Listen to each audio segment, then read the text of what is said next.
If your baby wakes up constantly at night and you've tried everything, their room setup might be working against you.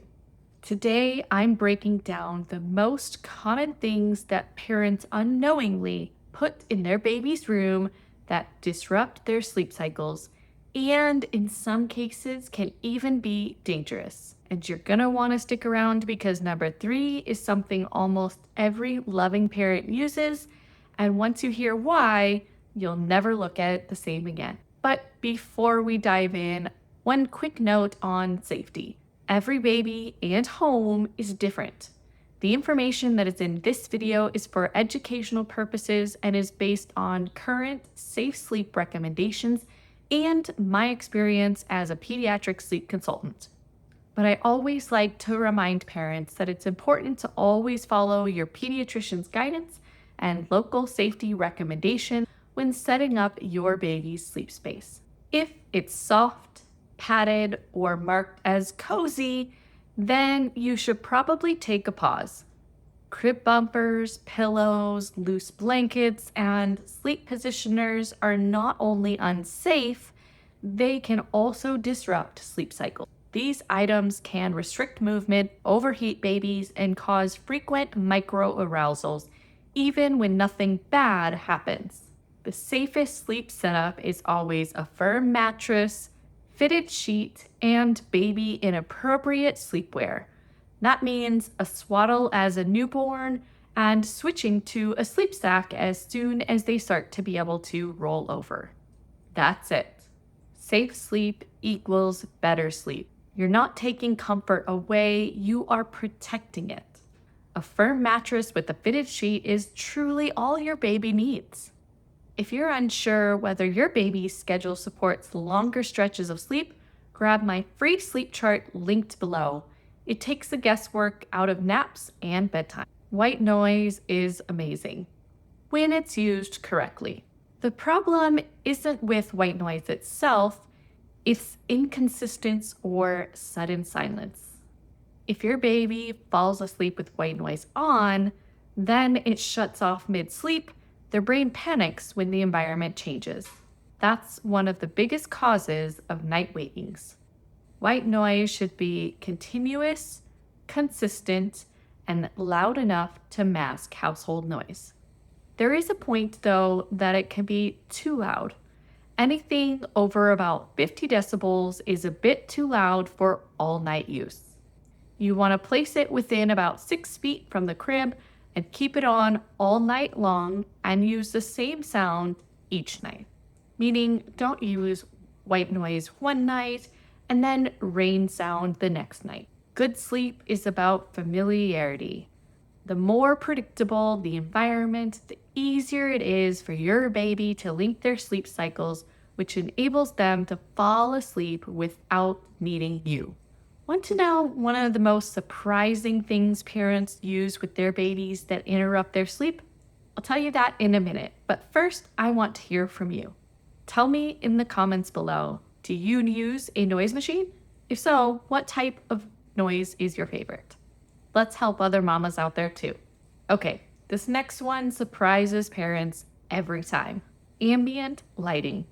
Things like night lights, glowing monitors, hallway lights spilling under the door, or even a sound machine with bright LEDs. Babies don't just wake because they're hungry, they also wake between sleep cycles. And light tells their brain, oh, it's morning. So even small amounts of light can suppress melatonin, otherwise known as the sleep hormone, and fragment sleep. This leads to frequent night wakings and early mornings.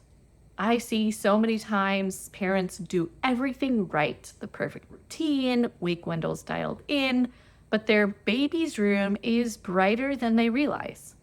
So how do you fix it? Use blackout curtains, cover LED, and aim for pitch dark. If you can see your hand in front of your face, it's too bright. Also remember, it's very important that whatever window coverings you choose need to either be cordless or have any cords tied up high out of reach. Corded blinds or window coverings pose a strangulation risk, especially once babies start to pull to stand up. And if you're worried about your baby being scared in the dark, just know being afraid of the dark doesn't actually develop in children until about 2 years old, at which time you can then add a red, pink, or amber nightlight, which does not interfere with their sleep cycles. This isn't about perfection, it's about removing tiny obstacles that quietly steal sleep. Not sure if it's like waking your baby or their schedule? Download my free sleep chart linked in the description below just to be sure. This next one hurts a little because it's adorable. But busy wall art, mobiles, bright colors, and visual clutter can overstimulate a baby's developing brain. Babies are incredibly sensitive to visual input. If there's too much to look at, their brain stays alert instead of settling into rest mode. I recommend keeping the space boring.